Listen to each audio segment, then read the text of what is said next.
FIRESEAT workshop here. The title of my talk today is going to be Knowing the Fire Sprinkler Spray. I'd like to acknowledge a postdoctoral fellow who's working with me, Rin, former student Chido. And I'd also like to acknowledge sponsors for this work, FN Global and the National Science Foundation.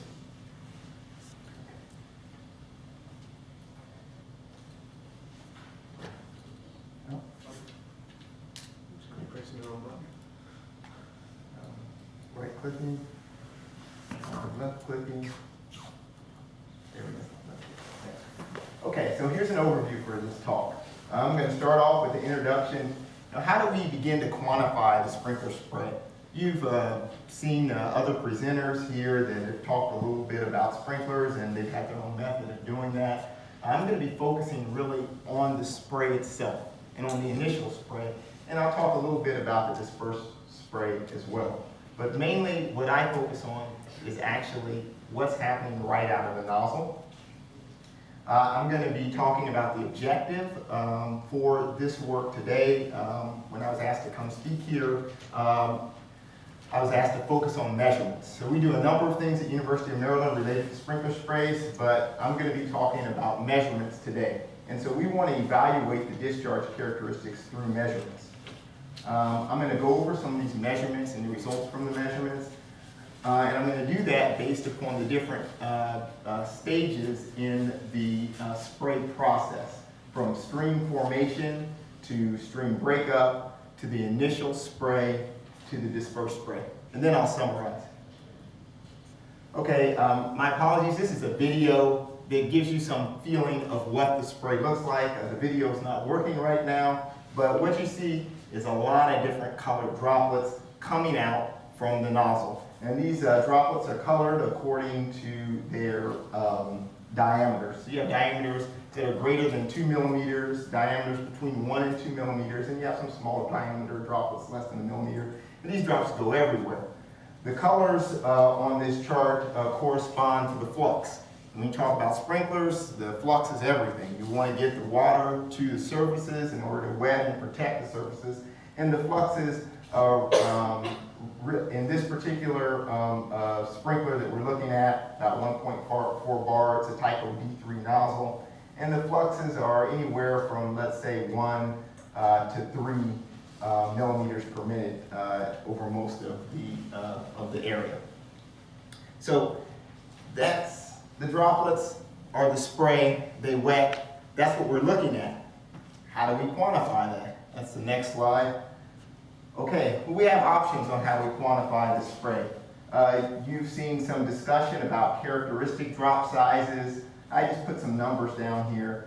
2 millimeters. You might have, for example, characteristic velocity, injection velocity. You might have some kind of characteristic angle for the spray at initiation, a flux. We talked about the flux. You might have an area of coverage. Those are rational ways that you can characterize the spray.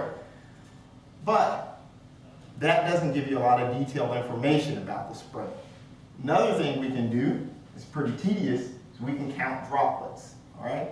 There are millions and millions of droplets that are created by sprinkler sprays.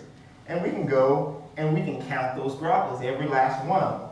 So we could find out, okay, what radius is that droplet at? We can come up with a coordinate system. A natural coordinate system for a sprinkler is a spherical coordinate system. We could talk about the elevation angle of the droplet, the azimuthal angle of the droplet, the drop size, and the velocity. If you knew where every single one of those droplets were, and you knew what their velocity was, and you knew how big they were, you got a completely characterized spray. I could dump millions and millions of droplets on you, and what would you really know about the spray? Well, you would know everything, and you would also know nothing, because it wouldn't give you a very good feeling for what that spray was really doing. And so in our research, one of the things that we set out was to kind of know both things. We need to know everything about the spray in order to initiate it in the CFD code, but we also need to have a global characteristics of the spray so we can kind of understand what it's doing to make it tractable. Okay, so I stated our objective early on in the overview, but just to emphasize this, we wanted to evaluate discharge characteristics from fire suppression devices from measurements, focused on measurements, and we want to support CFD model development. There's not a lot of CFD-based analysis in fire protection, and we need to really know all the details about the spray in order to do that, but also we want to support product development. And just spitting out millions and millions of droplets about the spray is not really going to help us to understand what we need to know about the spray in order to drive innovation and development of fire suppression nozzles. So the spray is complex, it really is a mess, and what we want to do is we want to understand the spray from the geometry of the sprinkler all the way to the generation of the drops. In order to do that, we're going to need to take measurements that help us master the sprinkler spray physics to support CFD model development and to improve products. Okay, so this is an exploration. We're trying to discover something new about the spray. And I thought about exploration. You know, you're trying to discover something new, but even when you're exploring things, you're not wandering around aimlessly. You have some kind of a target, you have some kind of a plan, and then you discover new things along the way. So this is our pathway to understanding or knowing the sprinkler spray. We've been working on this problem for a number of years, and we started off really with understanding the basic topology of the streams that are formed as the jet is injected onto the sprinkler deflector. So what happens is you take a jet, you inject it on the deflector, and if you look far enough outside, you see a mess. So we didn't start there, okay? I think that's what we try to do. One of the things that's unique about our work is we try to look as close to that jet as possible and then start moving outward. So I'll talk a little bit about some of the measurements that we took in order to understand the topology of the streams that are coming out of the sprinkler. We also tried to come up with some kind of a modeling ideas. The modeling ideas will inform our measurements. And so in order to even know what to measure, we need to think about perhaps ways to quantify that through models. And in doing that, it helped us to know where to take our measurements.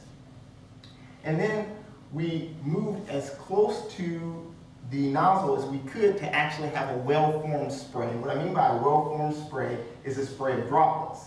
Okay, at some point you have a spray of stuff, but they're not droplets, they're fragments, and it's a mess and difficult to quantify. And since we ultimately want to integrate into a CFD model, which is one of our end goals, we wanted to get as close to the spray as close to the nozzle as possible, where we had a well-formed spray. I'll talk a little bit about that. And we did. We did count droplets, and we took droplets, measurements of millions and millions of droplets, but we didn't stop there. We then tried to develop a framework where we took those droplets and created some basis functions, which I'll talk about. And let's right now just use the word framework in order to extract meaningful information out of those millions and millions of measurements. And then ultimately, we take these basis functions or these frameworks and we put them into a CFD model.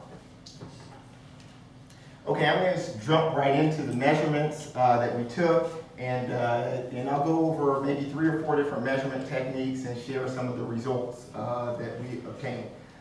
So one of the first measurements that we took in order to look at the sheet structure or stream structure from the nozzle were planar laser-induced fluorescence measurements. That's where we introduced a fluorescent dye into the spray, into the water flow, I'm sorry. We traced the water flow with rhodamine 6G, which is basically transparent until it comes in contact with laser light.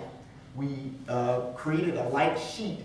We sliced the spray and the jet with this light sheet, and that fluoresced the water, and it fluoresced the droplets and the streams so that we can look at a cross-section of the spray.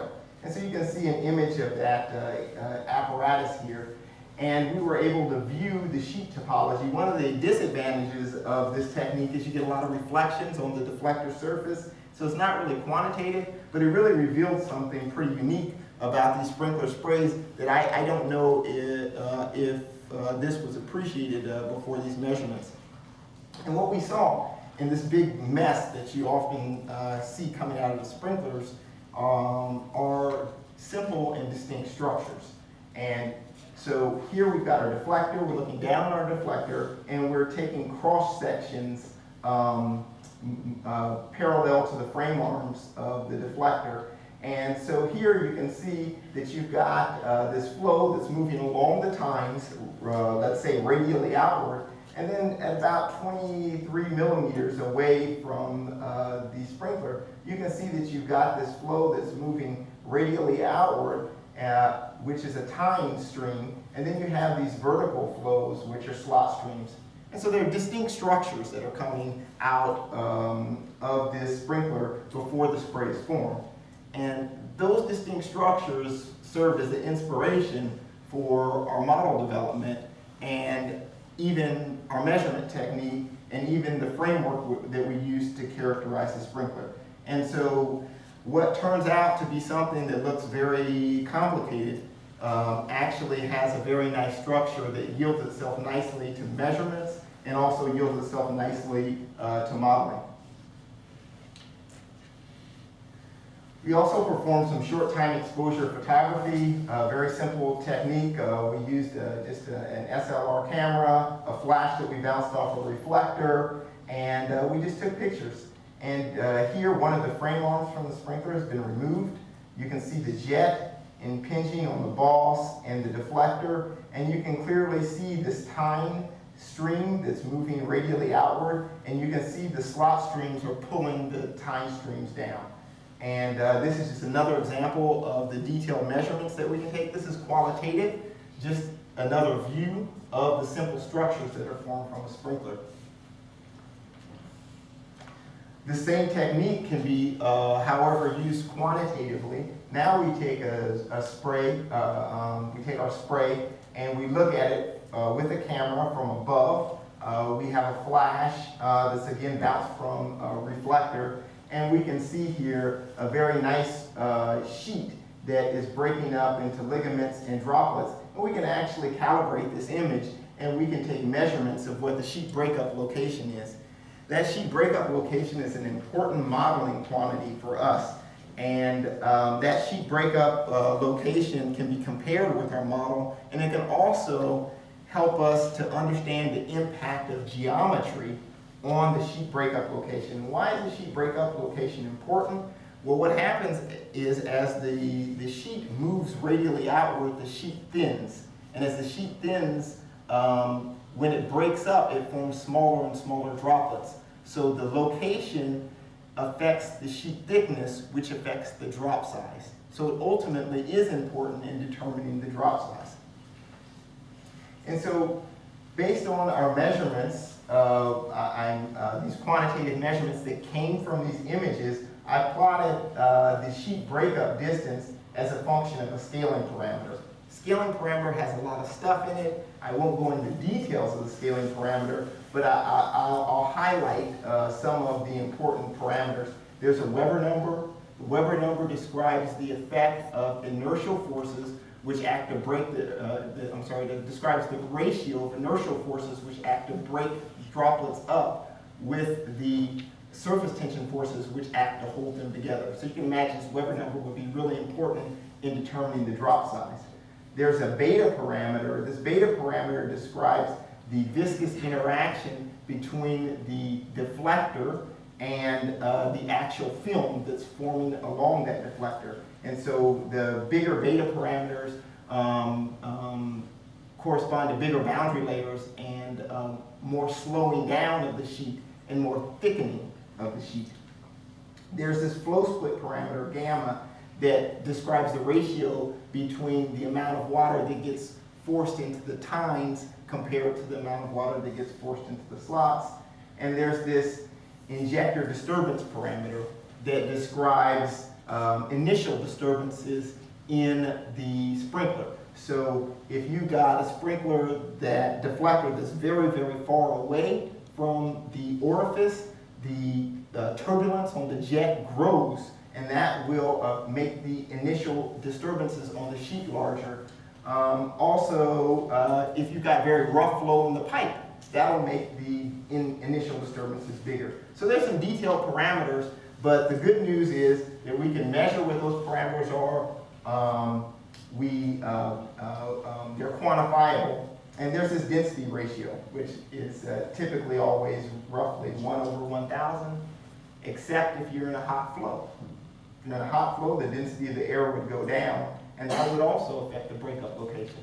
So these are all physics-based, and you can see a very nice correlation over a number of nozzles. There are nozzles that are just flat deflectors, a jet impinging on the deflector, and then there are nozzles that have tines and slots, and even the drops formed from the tines, or I'm sorry, not drops, even the sheet breakup locations formed from the tines and the slots all collapse on this scaling parameter to the 1/3 power, negative 1/3 power. So we understand something from our measurements about the effect of the geometry of the sprinkler and injection conditions. Okay. So I'm going to go into a more detailed measurement technique. Before I was just talking about taking pictures. Here we're taking pictures, but in a very detailed way. This is a shadowgraphy-based technique. Here we can measure drop size and velocity, and we can really count these millions and millions of drops. And so what we have here is just a cartoon with a deflector that forms a sheet. We move far enough away from the sheet so we're not measuring fragments, and we're measuring drops, which is about 0.3 to 0.4 meters away. And then we just use some splash guards to kind of just grab a section of the spray. And we focus on a region in space, a field of view, about 170 by 170 millimeters, 25 millimeter depth of field. And we illuminate, with a laser-based technique, we illuminate a background. So these drops in our field of view are actually going to cast a shadow on this illuminated background, and we're going to use a camera to take a picture.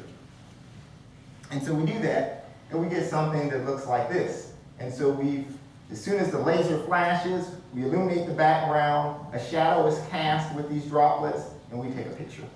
Then we wait a certain amount of time, and we take another picture. And after we take two pictures separated in time, we can actually look for droplets that are the same size, because the droplets didn't change size, and we can measure the distance between those droplets, and based upon the time separation, we can get a velocity from those droplets. In addition to that, if we calibrate this image here, we know the size of the droplets. So we have the droplet size and we have the droplet velocity in 170 millimeter by 170 millimeter field of view. We're then strategic about these fields of views, and we kind of map out a hemisphere around the spray, and we're able to capture the entire spray. So you can imagine this is elevation angle from 90 to 180 degrees. And then you remember the structure that I pointed out. There was a tine structure and a slot structure, where we take measurements in azimuthal angles aligned with the tine and the slot of the millions and millions of droplets. And we put them all together, and here I have another description of a scaling. I'll say our measurements are plotted against another scaling parameter, and put all of our drops together, and we find out again that we have a 1/3 power law for these circles represent the standard nozzles, which are tines and slots. The squares are the solid deflector nozzles, and unfortunately, I'll go ahead and say unfortunately, they don't follow the same scaling law. I was anticipating that they would follow the same scaling law, and was perplexed for some years, to be honest, of why they didn't. But as we looked at the pictures, we really saw that the drops are formed by two different mechanisms.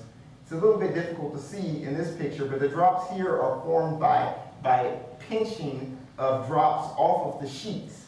And in this picture here, the drops are more formed by breakup of the sheet into ligaments and then into drops. So because these drops are formed by different mechanisms, they follow different scale behavior.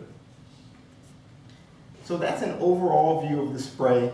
And just to reiterate, we're connecting the overall features of the spray with the geometry of the spray, which gives us some insight into perhaps how to design sprinklers. Let's look at more detail now. Instead of looking at overall characteristics of the spray, let's look at what's going on with these millions and millions of drops. Let's try to make sense of the mess that's really being created. The blue spheres are the time nozzles, and the green spheres are the blue spheres are the drops that are created from the time stream, and the green spheres are drops that are created from the slot stream.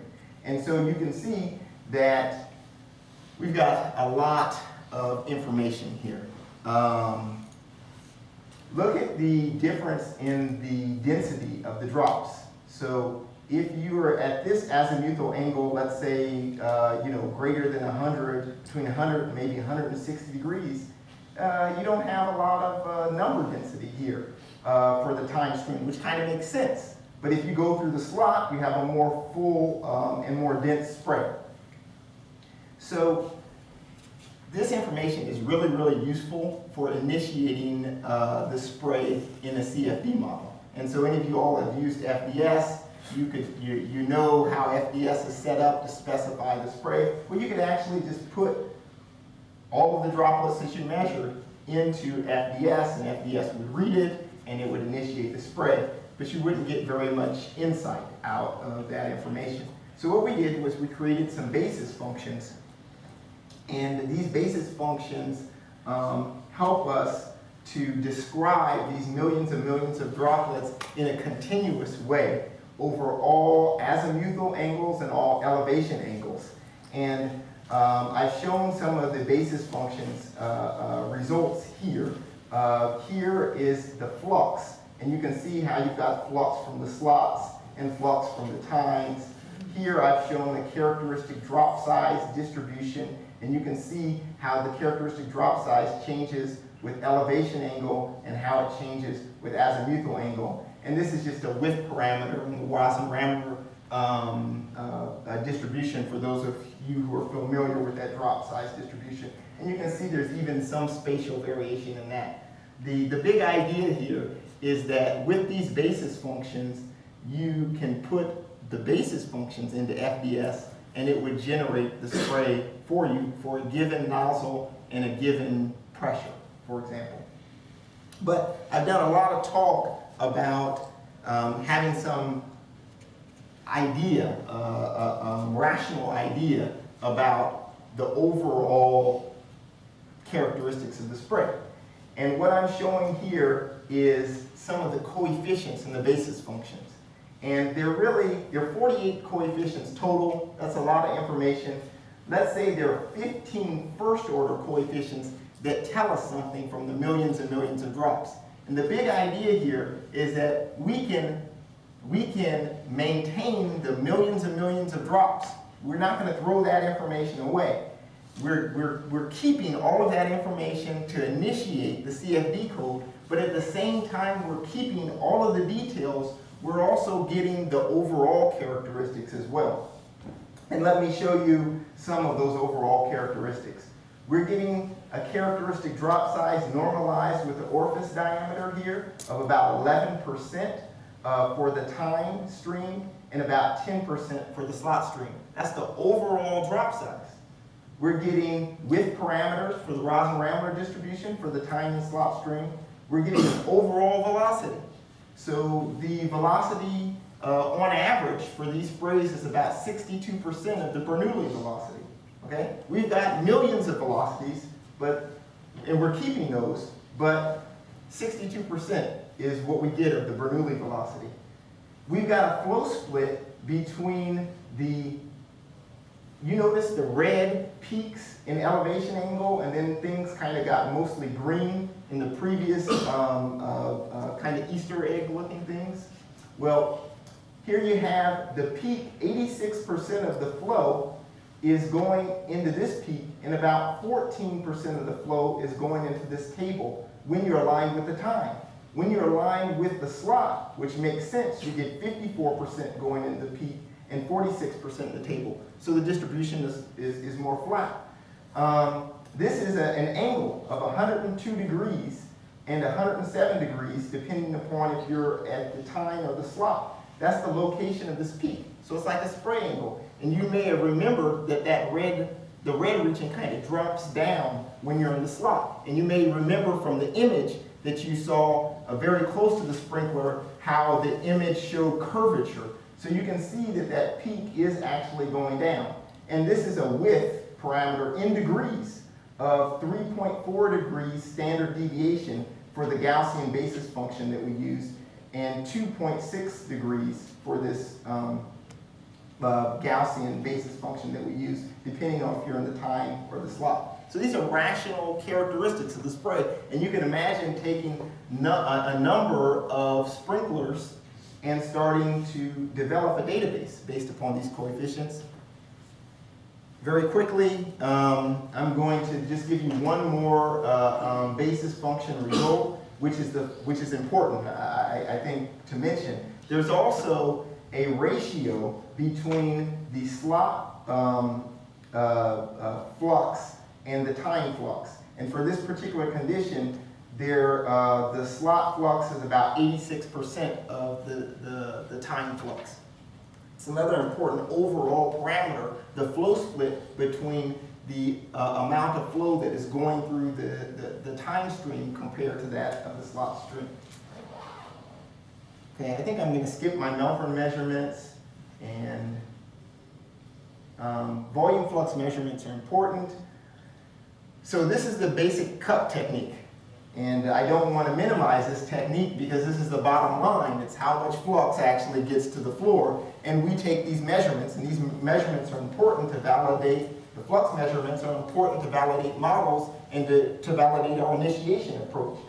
One thing that I want to point out about flux measurements is if you take them, some of approaches try to collect all of the water, and they use big pans. The advantage is you collect all of the water. The disadvantage is that you may have seen from some of the fluxes that I showed early on that there are steep gradients in these fluxes, and if you use big pans, you average out over those gradients, and you don't get all the salient features of the flux.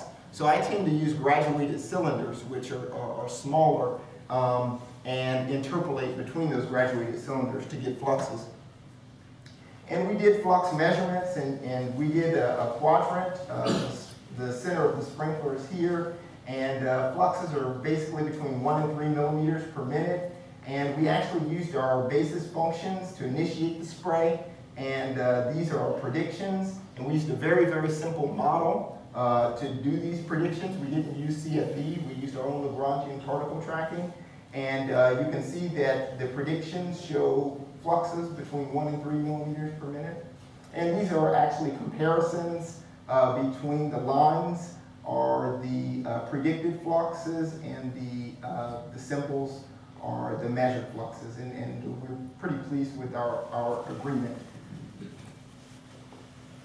And to summarize our results, I just want to show one slide for future work as well. So I hope to show that focus measurements do provide insight into the discharge characteristics, that we get qualitative from qualitative and quantitative measurement methods. We can explore sprinkler spray behavior from stream formation all the way to the dispersed spray.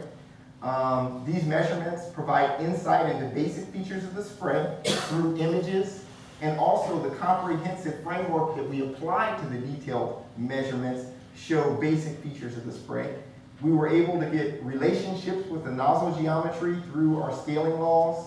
We got good information for CFD modeling input from the detailed measurements, and some first order idea about suppression performance from our volume flux measurements.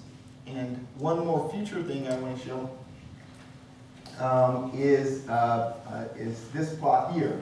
These are very, very recent measurements that we've been able to take of volume flux in the near field.